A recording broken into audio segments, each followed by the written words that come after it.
There is a version of yourself waiting to emerge. A version so focused, so unshakable, so relentlessly committed to their path that when others encounter them, they will not know how to respond.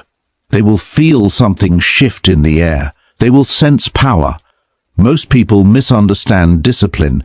They think it is about routines, schedules, and habits. They are only seeing the surface. Real discipline is about sovereignty. It is about becoming the absolute ruler of your own kingdom, your mind, your body, your time, your attention. It is about taking back control from a world designed to distract you. Niccolo Machiavelli understood power better than almost anyone in history. He did not write fairy tales. He wrote about reality. He studied emperors, generals, and leaders who shaped civilizations. And he discovered something crucial. The most powerful individuals were not the ones who were loved by everyone. They were the ones who had mastered themselves first. When you master yourself, something changes.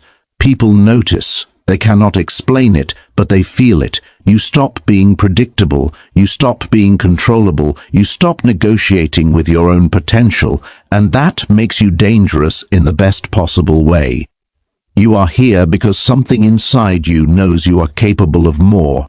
You are exhausted by your own inconsistency. You are tired of starting strong and fading by mid-week. You are watching others build empires while you are still building excuses. You want to know how to break the cycle. You want to become the kind of person who finishes what they start, every single time. I am going to show you exactly how, but understand this. What I am about to share is not comfortable.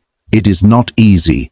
It requires you to look at yourself honestly and make decisions that will separate you from the majority. The disciplined life is not the popular life. It is the powerful life.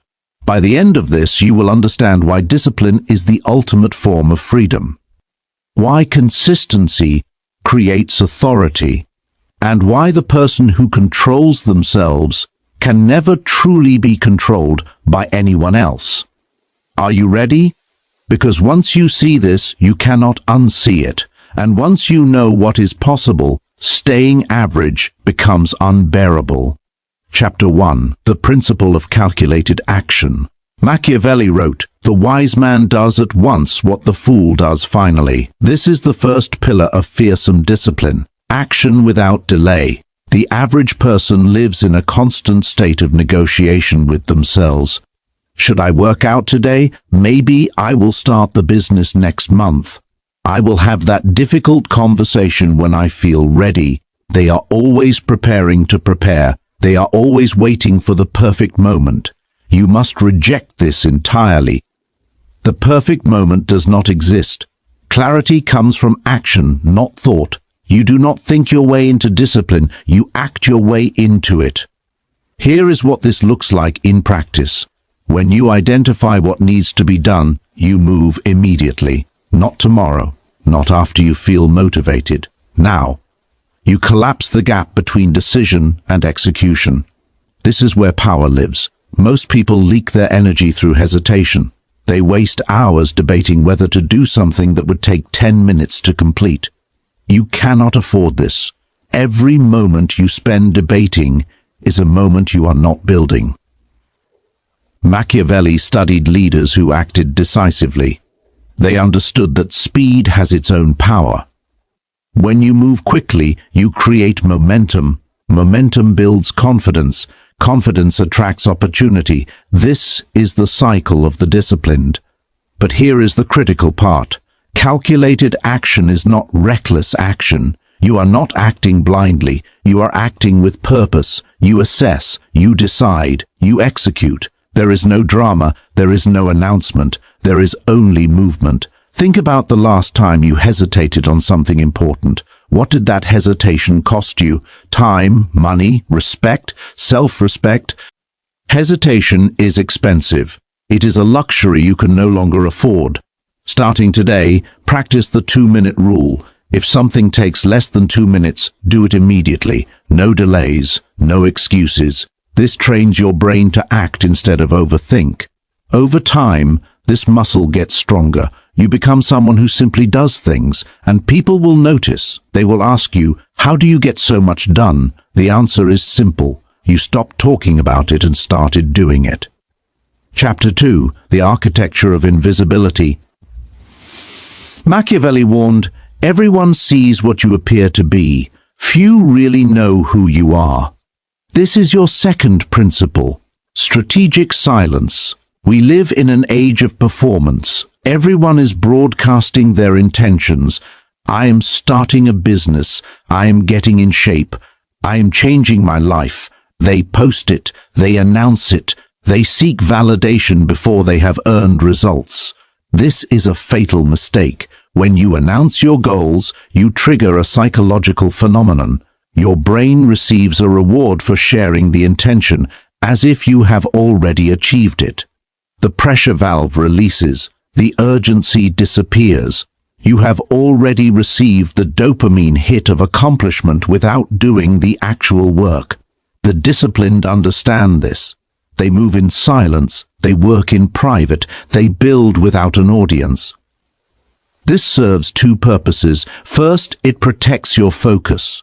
When nobody knows what you are working on, nobody can discourage you, nobody can project their doubts onto your vision, you are insulated.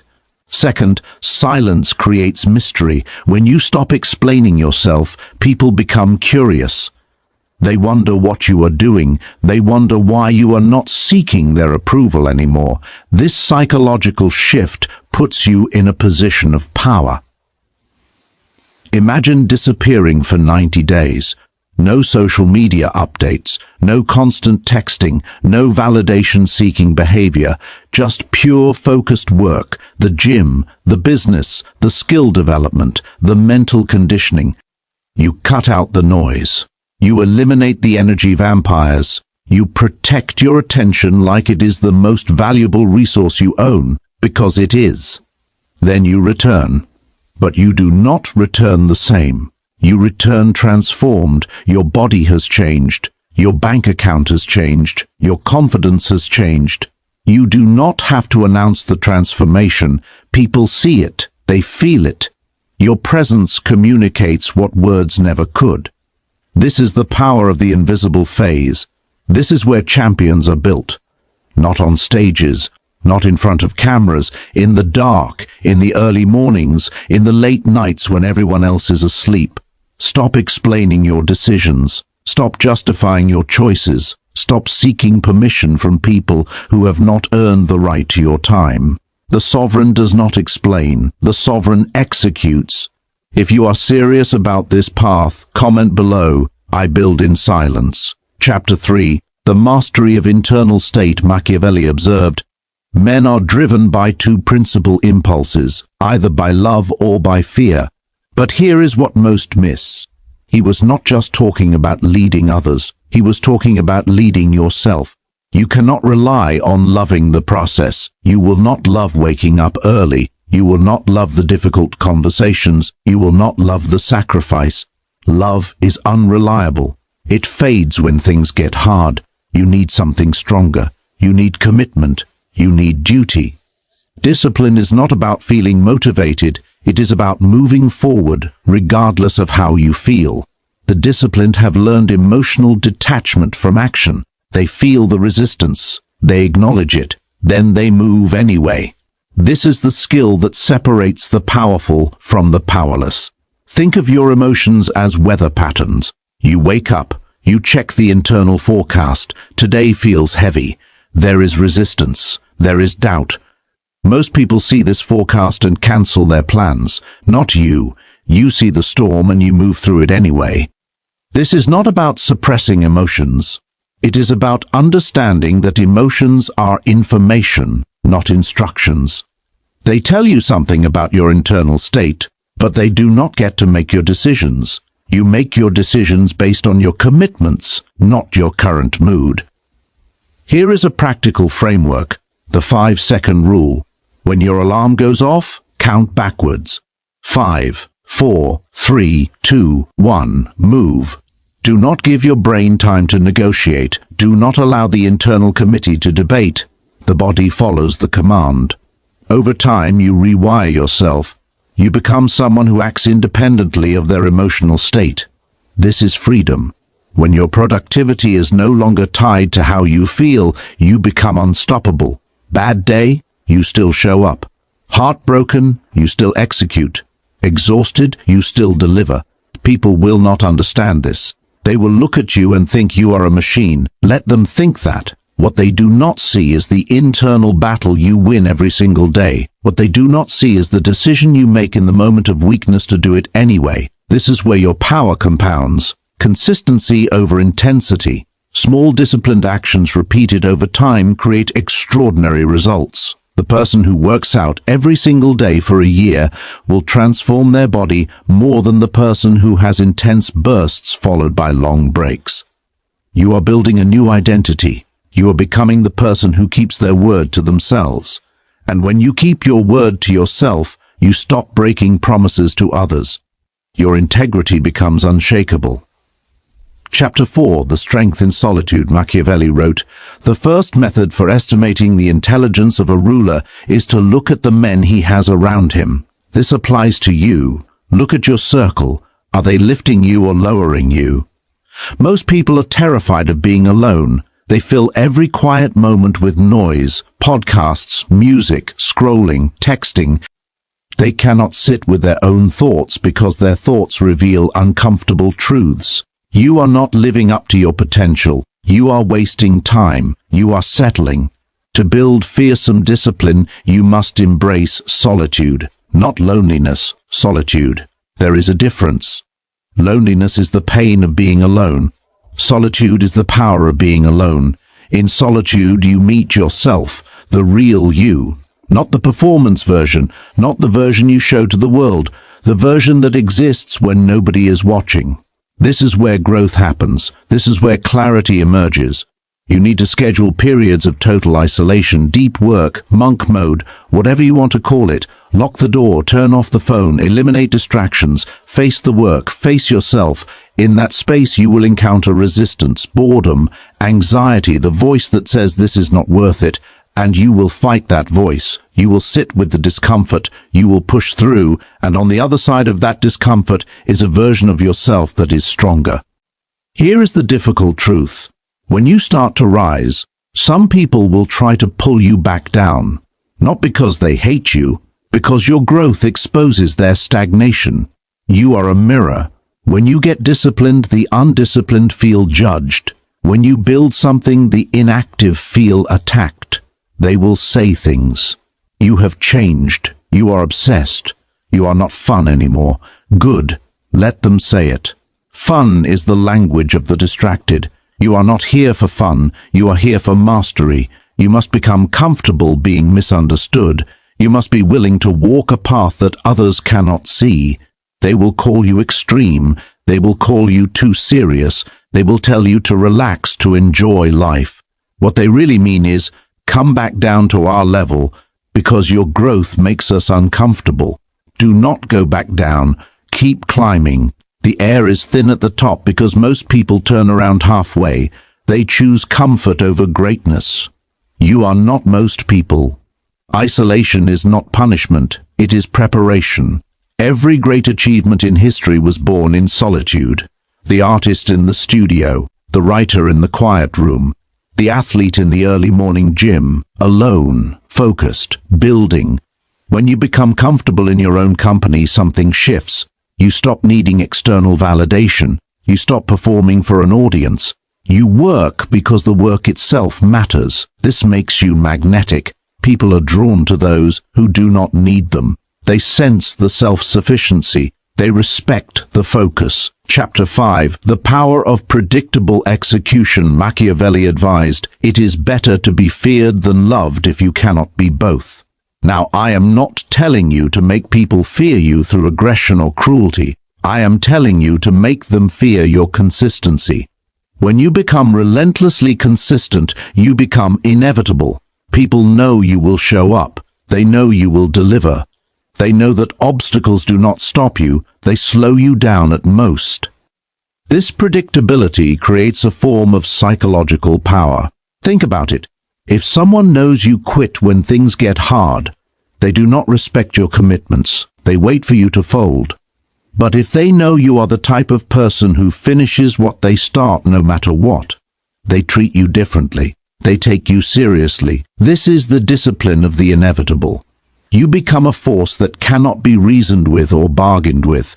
Not because you are stubborn, but because you have made a decision, and that decision is final. There is no plan B. There is only execution. Imagine someone who shows up every single day for 5 years, rain or shine, good mood or bad, motivated or not. That person is terrifying to competitors because they cannot be outlasted. You cannot wait them out. You cannot discourage them. Time is on their side because they refuse to stop. You want to be that person, the one who makes competitors nervous simply by existing, the one who does not need to talk because their results speak volumes, the one who has been counted out 100 times and shown up 101. This requires killing a part of yourself, the part that seeks sympathy, the part that wants people to know how hard you are working, the part that craves recognition for effort instead of results. Stop telling people about your struggles. Stop posting about your challenges. Stop fishing for encouragement. When you broadcast your problems, you give others power over you. You show them where you can be hurt. You reveal your vulnerabilities to people who may not have your best interests at heart. Machiavelli would tell you to hide your wounds. Not because you are ashamed, but because you do not want to give anyone the satisfaction of knowing they affected you. You take the hit, you process it privately, you recover, you move forward, and nobody sees you bleed. Stand tall even when your world is shaking. Control your facial expressions, control your body language, control your tone. You are always communicating power or weakness. Choose power. This does not mean you fake confidence. It means you frame reality. You decide how the world perceives you. You decide what energy you project, and you project strength, focus, and inevitability. Chapter 6. The Standard of Excellence. Why do people fail? They fail because their standards are negotiable. They have goals, but those goals have escape clauses. I want to be successful unless it gets too hard. I want to be healthy unless I am tired. I want to build wealth unless it requires sacrifice. You must eliminate the escape clauses. You must set standards that are non-negotiable. This is where most people lose. They set standards based on how they feel, not on who they want to become. Machiavelli studied empires, Rome, Sparta, Athens. He noticed a pattern. Empires do not fall because of external enemies. They fall because they rot from within. They become comfortable. They lose their discipline. Luxury makes them soft. Prosperity makes them weak. You live in the most comfortable time in human history. Everything is designed for convenience, food delivered to your door, entertainment on demand, endless comfort. This is making you soft. This is sedating your potential.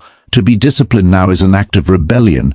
You are going against the current. You are choosing difficulty when ease is available. You are choosing growth when comfort is screaming your name. Set standards that seem unreasonable to others. Why do you train every day? Why do you wake up so early? Why do you care so much about details? Because I am building something. Because I refuse to be average. Because my standards are not up for discussion. When you hold yourself to a high standard, you expose the mediocrity around you. This is why some people will resent your discipline. Your existence challenges their excuses. If you can do it, why can't they?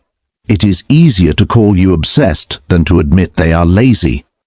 Let them talk. The Machiavellian understands that opinions of the uncommitted are irrelevant. You are not here to be understood by everyone.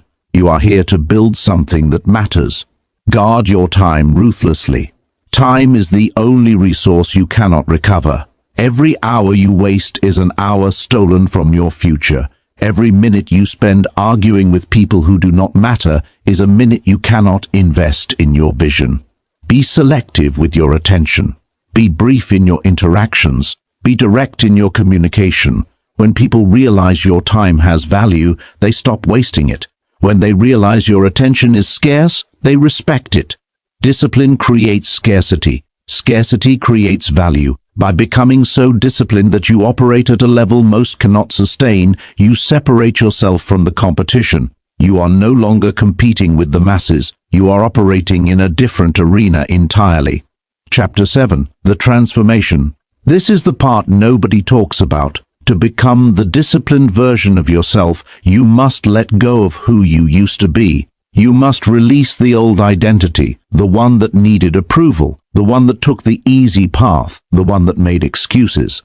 Machiavelli said, "There is no avoiding war. It can only be postponed to the advantage of others." You are at war with your former self. That version of you will fight for survival. It will whisper doubts when you are tired. It will remind you of past failures when you face challenges. It will try to convince you to quit. You must be willing to let that version die.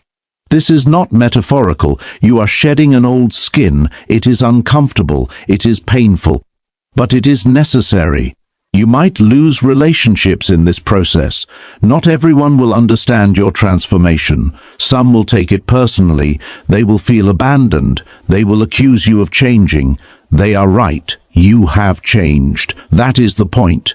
Do not apologize for your growth. Do not shrink yourself to make others comfortable. The path to greatness requires leaving some people behind. This is the cost. Pay it willingly. Because on the other side of this transformation is a version of you that is unrecognizable, sharper, faster, more focused, more capable, operating with a level of clarity and purpose that feels almost superhuman. This new you does not waste energy on drama, does not get pulled into pointless arguments, does not seek validation from people who have not earned an opinion. This new you moves with intention, speaks with purpose, acts with precision. People will sense the shift. They will not be able to name it, but they will feel it. You carry yourself differently. You speak differently. You make decisions differently. There is a weight to your presence that was not there before. This is not arrogance. This is earned confidence. You have done the work. You have kept the promises you made to yourself. You have walked through the fire and came out forged in steel. You know what you are capable of because you have tested yourself and refused to break. Chapter 8. The freedom of discipline. Here is the paradox that most people never understand. Discipline does not limit freedom. Discipline creates freedom. When you are undisciplined, you are a slave to your impulses, a slave to distractions, a slave to other people's agendas. You think you are free because you can do whatever you want in the moment, but you are actually trapped in cycles of regret, trapped in a life that does not reflect your potential. When you become disciplined, everything changes. You gain freedom from anxiety because you know you are prepared. You gain freedom from regret because you know you gave your best. You gain freedom from other people's opinions because your self-respect is unshakable. The disciplined person sleeps well at night, not because their life is easy, but because they know they showed up. They know they did what they said they would do. There is peace in that. There is power in that. Most people are haunted by the gap between who they are and who they could be. That gap creates suffering. That gap creates anxiety. That gap whispers at night, "You are wasting your life." The disciplined close that gap. They become the person they know they are capable of being, and in doing so, they find peace. Machiavelli wrote his greatest work while in exile, stripped of power, tortured, forgotten by the world. He could have given up. He could have spent his days bitter and broken. Instead, he wrote. He thought. He created something that would outlive him by centuries. Because his discipline was not dependent on his circumstances, it was internal. It was his fortress. Your discipline is your fortress. It is the one thing that is truly yours. They can take your money, they can take your status, they can take your reputation, but they cannot take your ability to show up. They cannot take your ability to endure. They cannot take your refusal to quit. That is your power. That is your throne. The final word, listen carefully. The world is getting softer. The world is getting more distracted. The world is getting more chaotic. This is your advantage. While they scroll, you build. While they complain, you execute. While they wait for permission, you take action. While they seek comfort, you seek growth. The gap between you and them will widen every single day. You are going to intimidate people, not because you are trying to, not because you are aggressive or cruel, but because you represent something they are afraid to become. You are the mirror reflecting all the potential they are leaving on the table. You are the living proof that discipline is possible, which means their excuses are just excuses. Let them stare, let them wonder, let them talk. You have work to do. The path is steep, the path requires sacrifice, the path is lonely at times. But the view from the top is worth every step, and you are built for this climb. Machiavelli understood that power belongs to those who take it, not through force but through mastery. Mastery of self, mastery of time, mastery of focus. You are not trying to conquer others, you are conquering yourself. And that is the greatest victory available to any human being. The old version of you is gone. Bury it. Honor what it taught you, then let it go. You are building something new, something stronger, something that cannot be shaken. If you made it to the end of this, you are already different from most people. You have the attention span, you have the hunger, you have the capacity. Now you just need to act. Comment below, I am the disciplined, and then prove it, not with words, with action, with consistency, with results. Go build the empire. Go become the force. Go show the world what disciplined execution looks like. The throne is waiting, but only you can claim it. Now go.